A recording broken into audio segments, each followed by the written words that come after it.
Hello everyone, मैं कल्याणी शर्मा आपका स्वागत करती हूँ हमारे चैनल बिजनेस गुरु में। हम लोग आप लोगों के लिए लेकर आए हैं बिजनेस मैनेजमेंट का कंप्लीट स्टडी मटेरियल, जो आपको कॉलेज लेवल स्कूल लेवल में हेल्प करेगा, जिसमें हम आप लोगों को एक एक टॉपिक विद एक्सप्लेनेशन पढ़ा रहे हैं। तो प्लीज़ चैनल को सब्सक्राइब कीजिए और बेल आइकन ज़रूर प्रेस कीजिए ताकि वीडियो अपडेट्स आपको टाइम टू टाइम मिल जाए और अपनी स्टडी कंटिन्यू करते रहिए। आप लोगों के लिए हम लोग कंटिन्यू कंप्लीट मटेरियल लेकर आएंगे।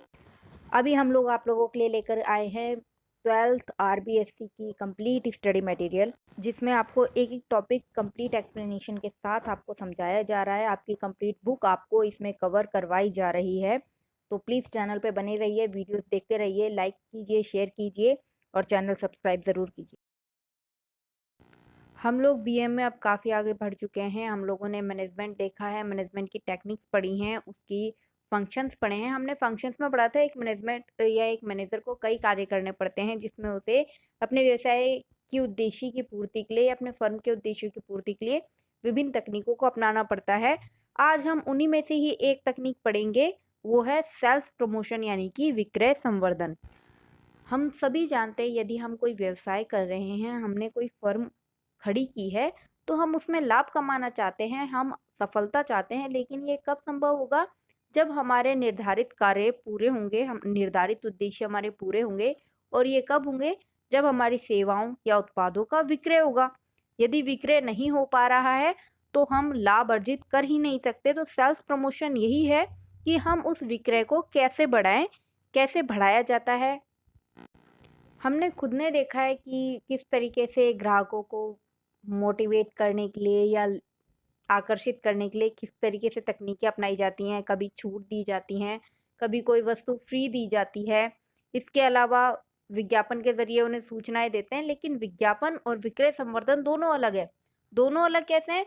विज्ञापन का उद्देश्य होता है सिर्फ़ ग्राहकों को सूचना पहुँचाना और उन्हें क्रय के लिए प्रेरित करना, लेकिन विक्रय संवर्धन का उद्देश्य होता है विक्रय को बढ़ाना।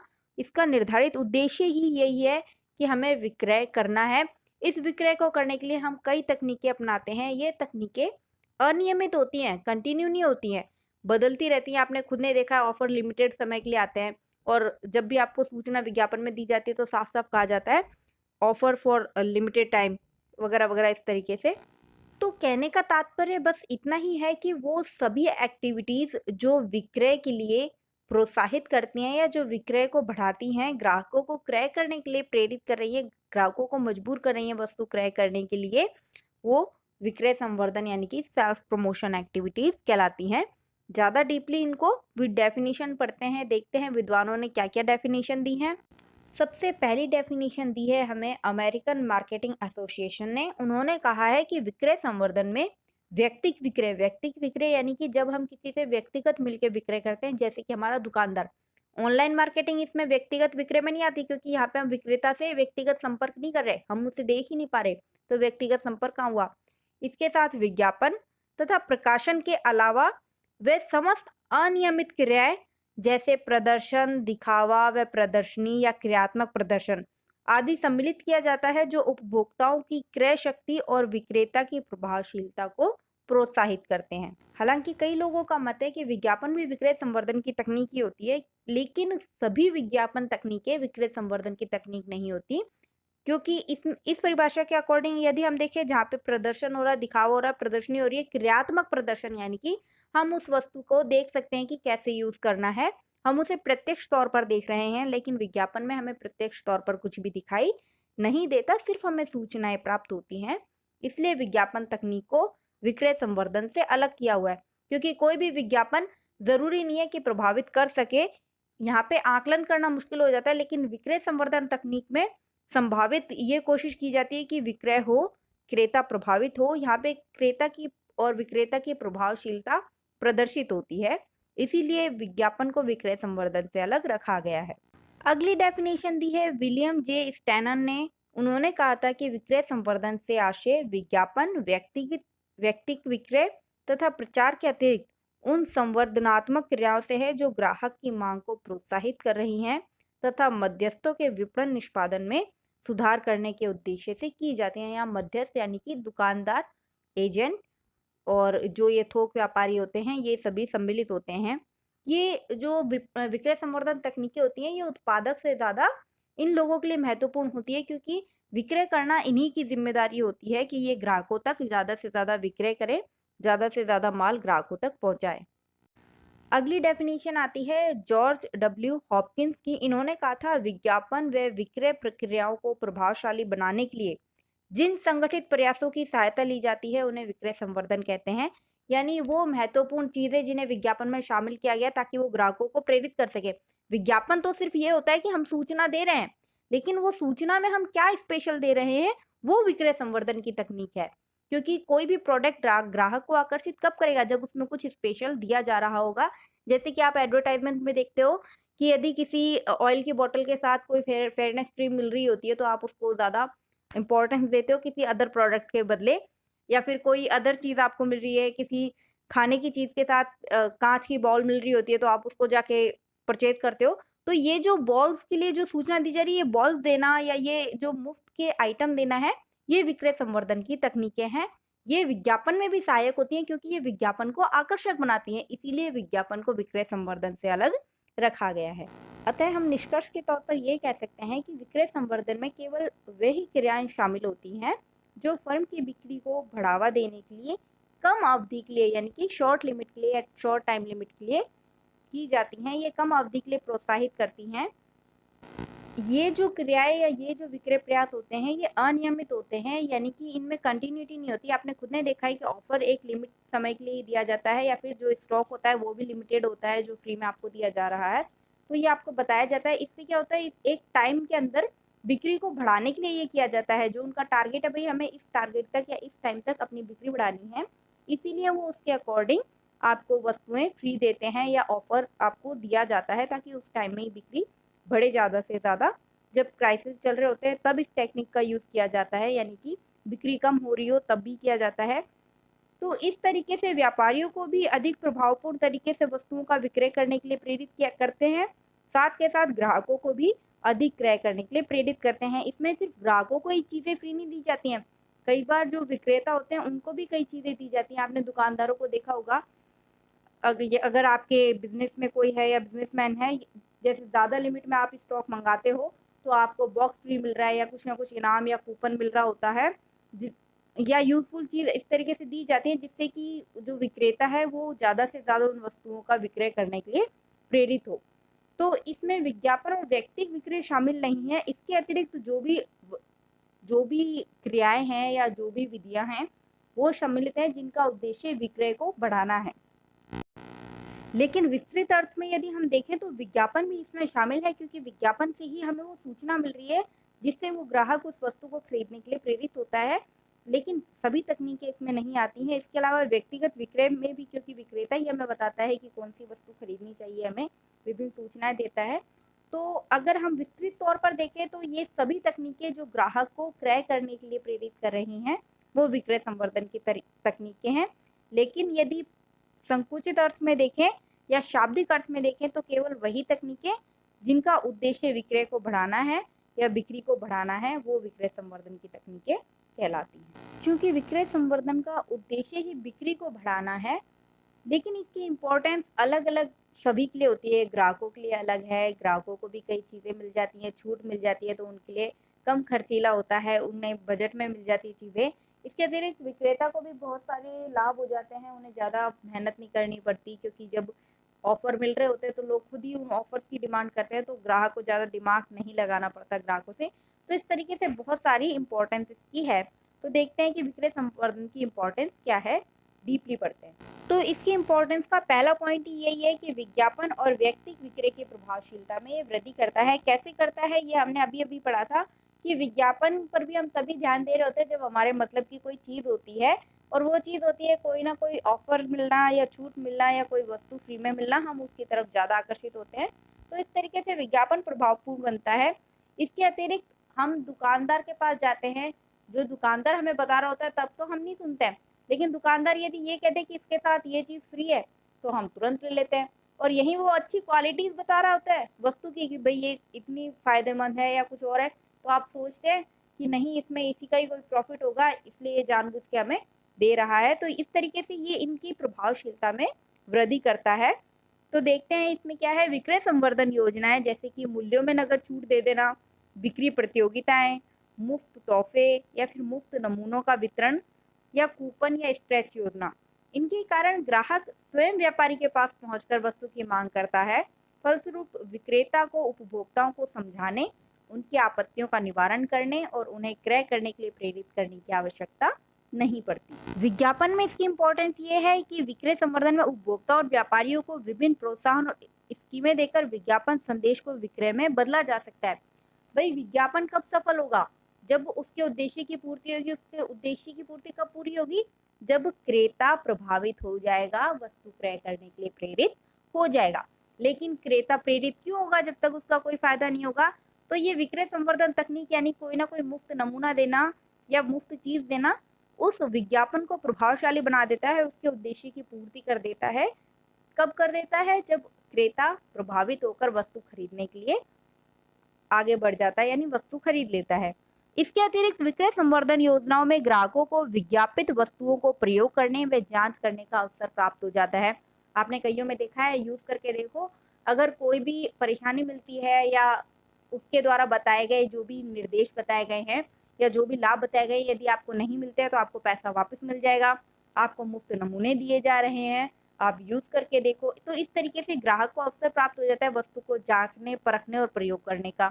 परिणाम स्वरूप उपभोक्ता के मन में विज्ञापन के प्रति संदेह दूर हो जाता है, अतः विक्रय में सहायक होता है और उन्हें प्रभावशाली बनाता है। तो इस तरीके से विक्रय संवर्धन तकनीकें विज्ञापन के लिए भी महत्वपूर्ण है और व्यक्तिगत विक्रय के लिए भी, क्योंकि ये भी अप्रभावी हो जाते हैं यदि विक्रय संवर्धन तकनीकें बेहतर नहीं है या कुछ स्पेशल नहीं है। अगला आता है विक्रय में वृद्धि। विक्रय संवर्धन के अंतर्गत नमूने या कूपनों का निःशुल्क जो वितरण किया जाता है, फैशन परेड का आयोजन किया जाता है, मूल्यों में छूट दी जाती है, विभिन्न प्रतियोगिताओं का आयोजन किया जाता है। इन सभी प्रयासों को करने के परिणाम स्वरूप ग्राहकों को वस्तु की ब्रांड में विश्वास बढ़ने लग जाता है। जब आपने देखा है ना, अगर कोई ब्रांड आपको ये कह रही होती है कि यदि कोई कमी निकलती है या आप उसको गलत साबित कर देते हैं तो आपको पैसे वापस मिल जाएंगे, बल्कि डबल पैसे मिल जाएंगे। जैसे कि फेयर एंड लवली ने इस तरीके का ऑफर रखा था कि यदि आप इससे बेहतर कुछ अदर फेयरनेस प्रोडक्ट लेकर आ सकते हैं तो आपको 5 लाख रुपए का इनाम दिया जाएगा। तो इस तरीके से हमें उस ब्रांड के प्रति विश्वास हो जाता है कि ये इतना दावा कैसे कर सकता है, ऐसे तो इसको नुकसान हो सकता है, लेकिन अगर ये दावा कर रहा है तो इसका मतलब कुछ तो इसमें स्पेशल है। तो इस तरीके से उस ब्रांड के प्रति लोगों में विश्वास बढ़ जाता है तथा वे अधिक वस्तुएं खरीदने के लिए प्रोत्साहित होता है, जिसके परिणाम स्वरूप विक्रय में वृद्धि होती है। अगला पॉइंट आता है प्रतिस्पर्धा पर विजय प्राप्त करना। वर्तमान युग प्रतिस्पर्धा का युग है। आज के टाइम में हर कोई कंपटीशन कर रहा है। बिजनेस में भी हमने देखा है कि एक ही तरीके के प्रोडक्ट बनाने वाली बहुत सारी कंपनियां होती हैं। ऐसे में कोई भी ब्रांड अपना प्रोडक्ट कैसे बेच सकेगी, ज्यादा से ज्यादा ग्राहकों को कैसे आकर्षित कर सकेगी, ये विक्रय संवर्धन के माध्यम से ही होता है। विक्रय संवर्धन की कई तकनीकें हैं। अगर कोई हमें फ्री में चीज दे रहा होता है तो हम क्या सोचते हैं कि जरूर इसका माल ज्यादा नहीं बिकता, इसीलिए ना ये हमें आकर्षित कर रहा है, पैसे कम कर दिए या फिर मुफ्त में चीजें दे रहा है। लेकिन वहीं जब ये दावा कर देता है कोई कि अगर आप हमारे प्रोडक्ट में कोई कमी निकाल देते हो तो हम आपको डबल पैसे वापस देंगे या आपको आपके पैसे वापस दे दिए जाएंगे, तो हमारे ऊपर अलग इफेक्ट पड़ता है ना। हमें उस ब्रांड के प्रति ये रहता है कि भाई अगर ये इतना दावा कर रहा है तो इसका मतलब इसका प्रोडक्ट ज्यादा अच्छा है। तो इस तरीके से प्रतिस्पर्धा पर विजय प्राप्त करने के लिए विक्रय संवर्धन तकनीकें अपनाई जाती हैं। तो आज का युग प्रतिस्पर्धा का युग है। प्रतिस्पर्धा पर सफलता प्राप्त करने के लिए विक्रय संवर्धन की महत्वपूर्ण भूमिका है। विक्रय संवर्धन में नए नए कार्यक्रमों के द्वारा संस्था अपनी प्रतिस्पर्धी कंपनियों से आगे निकल जाती है, यानी उसके जैसी अदर प्रोडक्ट बनाने वाली कंपनियों से आगे बढ़ जाती हैं। भाई जब एक ही तरीके के प्रोडक्ट बनाने वाली कंपनियां कई हैं तो हर कंपनी चाहेगी कि उससे ग्राहक ज्यादा बने, तो इसीलिए सभी अलग अलग विक्रय संवर्धन तकनीकें अपनाती हैं जिससे उनका विक्रय ज्यादा बढ़े। तो ये उनके जो विक्रय बढ़ाने के साथ साथ उस प्रतिस्पर्धा में यानी उसके कॉम्पिटिटर को हराने में भी हेल्प करती है। अगला आता है ख्याति में वृद्धि। विक्रय संवर्धन कार्यक्रमों के चलते रहने के कारण वस्तु के ब्रांड की लोकप्रियता बढ़ जाती है। चूंकि ज्यादा से ज्यादा क्रेता बनते हैं या ग्राहक बनते हैं तो वो उस प्रोडक्ट को यूज करते हैं। यूज करने के बाद में जब उनका पसंद बन जाती है उनकी उस ब्रांड के प्रति या विश्वास बन जाता है तो उस विश्वास के साथ ही उस ब्रांड की ख्याति भी बनने लगती है। वो आगे भी यदि किसी को एडवाइस करता है तो उस प्रोडक्ट के बारे में एडवाइस करता है, तो इस तरीके से उस ब्रांड की लोकप्रियता बढ़ जाती है और यह ब्रांड उपभोक्ताओं के मन में अपनी विशिष्ट पहचान बना लेता है, जिससे संस्था की ख्याति में वृद्धि होती है। अब आपने देखा है विक्रय संवर्धन की एक और टेक्निक बताती हूँ मैं। जैसे आपने देखा है पहले हॉर्लिक्स वगैरह के प्रोडक्ट आते थे, या ये अ, जो हॉर्लिक्स ये प्रोटीन पाउडर आते थे, इनके लिए बॉक्स आता था, कांच का बॉक्स आता था, काफी अच्छा था, कैंटीन देते थे। ये भी विक्रय संवर्धन की एक तकनीक थी, क्योंकि इस कांच के बॉक्स के लिए उस प्रोटीन पाउडर को खरीदा जाता था, क्योंकि जब वो प्रोटीन पाउडर खत्म हो जाएगा तो घर में एक कांच का अच्छा सा बॉक्स होगा। तो ये भी एक विक्रय संवर्धन की तकनीक है। लेकिन जो अच्छा मटेरियल पैकिंग में यूज करी है, उसकी भी ख्याति में वृद्धि होती है। ये हम पहले भी पढ़ चुके हैं। तो ये विक्रय संवर्धन की एक तकनीक है कि आप जितना अच्छे प्रोडक्ट और विक्रय संवर्धन में जितनी अच्छी तकनीकें अपना रहे हो, आपकी ब्रांड के प्रति लोगों में विश्वास उतना ही बढ़ेगा और आपकी ख्याति में भी वृद्धि होगी। आपने खुद ने देखा है कि जब एक प्रोडक्ट एक पैकेट में या लिफाफे में मिलता है तो हमारा उसके प्रति विश्वास कम होता है। वही जब एक अच्छे से टीन के बॉक्स में मिल रहा होता है या कांच के बॉक्स में मिल रहा होता है, तो हमें वो प्लास्टिक के बॉक्स से भी ज़्यादा अच्छा लग रहा होता है। हमें उस ब्रांड के प्रति ये लगता है कि भाई हाँ, अगर इसने इतना महंगा मटेरियल यूज़ किया है या इतना अच्छा मटेरियल यूज़ किया है, तो इसका मतलब इस ब्रांड में कुछ तो स्पेशल है। हालांकि ये सब जो बॉक्स यूज़ करना था वो विक्रय संवर्धन की एक तकनीक थी, लेकिन ये उसकी ख्याति में भी वृद्धि करती है। अगला आता है उपभोक्ताओं के ज्ञान एवं विश्वास में वृद्धि। विक्रय संवर्धन क्रियाएं प्रोत्साहन कार्यक्रमों का उपयोग कर उपभोक्ताओं को वस्तु के गुणों एवं प्रयोग के बारे में जानकारी प्राप्त होती है, साथ ही वस्तु के उपयोग के प्रति भी विश्वास पैदा होता है। आपने कई विक्रय संवर्धन की तकनीकें देखी हैं जो आपको विज्ञापन में ऑफर दिए जा रहे होते हैं। जो ऑफर दिए जा रहे हैं ना, वो विक्रय संवर्धन है, विज्ञापन विक्रय संवर्धन नहीं है। विज्ञापन तो सिर्फ सूचना है, लेकिन जो ऑफर दिया था कि आप इस्तेमाल करो, ना अच्छा लगे तो पैसे वापस। या फिर वो घड़ी का आपने देखा है, पहले इस्तेमाल करें फिर विश्वास करें। तो अगर आपको आपके प्रोडक्ट उस प्रोडक्ट के प्रति विश्वास नहीं बनता है या अच्छा नहीं लगता है तो आपको पैसे वापस मिल जाते हैं। तो इस तरीके से ग्राहकों में उस वस्तु के प्रति विश्वास बढ़ जाता है। क्यों? क्योंकि उसको अवसर मिल रहा है, अभी उसको ऑफर मिल रहा है कि वो उसे इस्तेमाल करके पहले देख ले। यदि कमी लगती है तो उसको ज़्यादा नुकसान नहीं होगा। जो मुफ्त नमूने हैं उनके ज़रिए भी वो उसका प्रयोग करके देखते हैं। तो इस तरीके से उस ब्रांड के प्रति विश्वास बढ़ता है और साथ के साथ उपभोक्ताओं के ज्ञान में भी वृद्धि होती है, यानी उन्हें अन्य नई नई जानकारियां प्राप्त होती होती हैं। अगला है नए बाजारों में प्रवेश। आपने पतंजलि के प्रोडक्ट में देखा होगा, जब भी वो कोई नया प्रोडक्ट लाते हैं तो उससे पहले उसके मुफ्त नमूने दे रहे होते हैं। वो मुफ्त नमूने अन्य प्रोडक्ट जो आ चुके हैं जिनमें लोगों का विश्वास बन चुका है उनके साथ दिए जा रहे होते हैं। क्यों? ये विक्रय संवर्धन की एक तकनीक है, ताकि उस जो नई वस्तु या नए प्रोडक्ट को वो ला रहे हैं उसे मार्केट में स्थान मिल जाए और नए बाजार में प्रवेश करने का अवसर मिल जाए। साथ के साथ उसकी बिक्री भी सुनिश्चित हो जाए, क्योंकि ग्राहक उसको इस्तेमाल कर लेगा, मुफ्त में मिला हुआ है। इस्तेमाल करने के बाद अच्छा लगेगा तो पहले से ही वो उसे खरीदने के लिए तैयार रहेगा। तो यहाँ पे विक्रय के लिए वो पहले से ही प्रेरित हो गया। तो विक्रय संवर्धन कार्यक्रमों की सहायता से निर्माता अपनी वस्तु के लिए नए नए बाजारों में आसानी से प्रवेश कर सकता है। अगला है लाभों में वृद्धि। विक्रय संवर्धन कार्यक्रमों की सहायता से ग्राहक अधिक माल खरीदने के लिए प्रेरित होते हैं। फलस्वरूप विक्रय में वृद्धि होती है।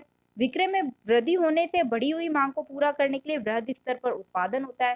क्योंकि हम ये पिछले वीडियो में और पिछले लेसन में भी पढ़ चुके हैं कि जितना ज्यादा मांग बढ़ेगी उतना ही उत्पादन अधिक होगा। उत्पादन अधिक होगा, बड़े पैमाने पर होगा, तो लागतों में कमी आएगी। लागतों में कमी आएगी तो जो उत्पादक था उसकी लागतों में कमी आ रही है, तो वो जो माल का विक्रय करेगा वो भी कम लागत पर करेगा, तो ग्राहक को भी कम मूल्य पर वस्तुएं प्राप्त होगी। तो इस तरीके से विक्रय में वृद्धि होने से बढ़ी हुई मांगों को पूरा करने के लिए वृहद स्तर पर उत्पादन करना पड़ता है।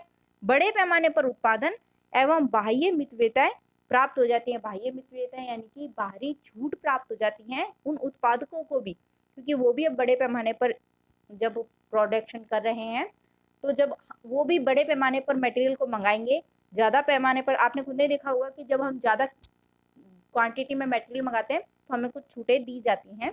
तो इस तरीके से उन्हें भी कई छूटें प्राप्त हो जाती हैं, जिससे प्रति इकाई लागतों में कमी आती है। चूंकि उनकी प्रति इकाई लागतों में कमी आती है तो उनके लाभों में भी वृद्धि हो रही है। क्योंकि जहां वो 100 रुपए में एक इकाई या 1 यूनिट बना रहे थे, वहीं अब वो 80 रुपए में बना रहे हैं, क्योंकि अब जो भी प्रोडक्शन हो रहा है वो बड़े पैमाने पर हो रहा है। तो अब उनको 20 रुपए का लाभ यहाँ हो रहा है। साथ के साथ अब वो कम मूल्य में ग्राहकों को देंगे तो और भी ज़्यादा ग्राहक बढ़ेंगे, और भी ज़्यादा ग्राहक बढ़ेंगे तो विक्रय भी बढ़ेगा, तो वहाँ से भी लाभ ज़्यादा से ज़्यादा उत्पादित होगा। तो इस तरीके से व्यवसायियों और उत्पादकों के लाभों में भी वृद्धि के लिए विक्रय संवर्धन तकनीकें सहायक होती हैं। अगला आता है मध्यस्थों को अधिक सुविधाएं, यानी कि जो एजेंट हैं या जो दुकानदार हैं या जो व्यापारी हैं, अब उन्हें ज़्यादा माथापच्ची नहीं करनी पड़ रही। विक्रय संवर्धन तकनीकों के कारण ग्राहक खुद ही प्रेरित होकर उस वस्तु की मांग कर रहा है, तो उसे स्पेशली कुछ बताना नहीं पड़ रहा, उन्हें समझाना नहीं पड़ रहा। माथापच्ची यहाँ पर दुकानदार की कम हो गई। तो विक्रय संवर्धन कार्यक्रमों में उत्पादक मध्यस्थों को विभिन्न प्रकार की सुविधाएं देते हैं, जैसे कि फुटकर व्यापारी के नाम से विज्ञापन देना, यानी वो जो विज्ञापन में एड्रेस ही बता देते हैं सीधे कि भाई आप इस दुकानदार से जाके खरीदो या हमारा प्रोडक्ट यहाँ पर आपको मिल जाएगा। इसके अलावा दुकान की सजावट करना, मुफ्त वस्तुएं भेंट देना, इनके जरिए ग्राहक खुद ही प्रेरित हो जाता है। आपने दुकानदारों के देखा होगा, बड़े बड़े से पोस्टर या गुड्डे से कुछ गुब्बारे बलून्स टाइप के, जिसपे उस कंपनी का नाम लिखा होता है, या लाइटिंग करके इस तरीके से ग्राहकों को आकर्षित करने के लिए ये सजावटें की जाती हैं, जिससे ग्राहक देखता है भाई इस दुकान पर ये प्रोडक्ट मिल रहा है या इस कंपनी का प्रोडक्ट मिल रहा है, तो वो खुद ही उस दुकानदार के पास जाकर वो प्रोडक्ट खरीद लेता है, तो दुकानदार को मेहनत नहीं करनी पड़ती। अगला आता है जीवन स्तर में सुधार। विक्रय संवर्धन कार्यक्रमों में उपभोक्ताओं को छूट प्राप्त होती है तथा उपभोक्ताओं को प्रति इकाई लागत में कमी होने से वस्तु सस्ते मूल्य पर प्राप्त हो जाती है। परिणाम स्वरूप उपभोक्ता को अधिक और विविध वस्तुएं खरीदने का अवसर प्राप्त हो जाता है, जिससे उनके जीवन स्तर में सुधार आता है। यानी यहाँ ग्राहक को भी तो लाभ है, उसके भी तो पैसे बच रहे हैं। वो जहाँ 100 रुपए में एक चीज खरीद रहा था, यदि अब उसे 80 रुपए में मिल रही है तो वो 20 रुपए में कुछ और नया खरीद लेगा, या फिर जो मुफ्त में जो चीज मिल रही है उसका इस्तेमाल करने का अवसर मिल रहा है। तो इस तरीके से उसके जीवन स्तर में सुधार आता है। तो आज का टॉपिक अपना यहीं पे कंप्लीट होता है। अगली वीडियो में हम लोग आगे की स्टडी कंटिन्यू रखेंगे। तो चैनल पे बने रहिए, वीडियो लाइक कीजिए, शेयर कीजिए और चैनल सब्सक्राइब ज़रूर करते जाइएगा। बेल आइकन ज़रूर प्रेस कर लेना ताकि आपको वीडियो अपडेट्स मिल जाएँ। और कोई भी क्वेश्चन अगर आपको आपके माइंड में लगता है या कोई डाउट लगता है तो वो आप कमेंट बॉक्स में पूछ सकते हैं, आपको डेफिनेटली आंसर किया जाएगा।